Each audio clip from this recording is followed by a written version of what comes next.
Hello વિદ્યાર્થી મિત્રો, જો પી સદિશ પ્લસ ક્યુ સદિશ બરાબર પી માઇનસ ને ક્યુ સદિશ આપેલ છે.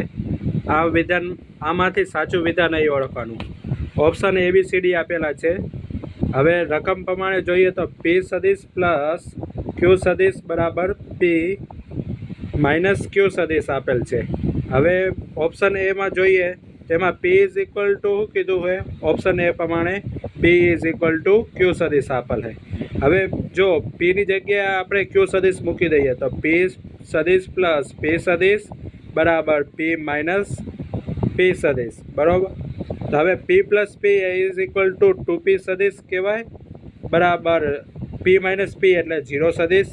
તો હવે તો આ બે 2p બરાબર 0 તો એ તો ખોટું જ છે, એટલે ઓપ્શન એ કરેક્ટ નથી. બી ઓપ્શનમાં જોઈએ તો ક્યુ ઇઝ ઇક્વલ ટુ 0 એવું મૂકવાનું કીધું. તો રકમમાં શું કીધું? પી પ્લસ ક્યુ સદિશ બરાબર પી માઇનસ ક્યુ સદિશમાં આપણે જો ક્યુ બરાબર 0 મૂકીએ તો પી પ્લસ 0 બરાબર પી માઇનસ 0. તો હવે પી સદિશ બરાબર પી સદિશ કહેવાય. તો આ બંને સદિશમાં સમાન મૂલ્ય થઈ ગયા, તો આ સાચું. હવે ઓપ્શન 3 પ્રમાણે એમ કીધું છે કે પી અને ક્યુમાંથી કોઈ પણ શૂન્ય સદિશ નથી. એનો મતલબ એમ થાય કે આ જાણે કે આપણે આ ક્યુ સદિશ દોર્યો અને એની પરપેન્ડિક્યુલર આપણે પી સદિશ દોર્યો. પી દોરેલો છે. હવે આ ક્યુ સદિશ છે, રકમમાં પી પ્લસ ક્યુ, તો એનો પરિણામી ક્યાં મળે? અહીં મળે ને પી આ પી સદિશ ને આ પરિણામી આર સદિશ.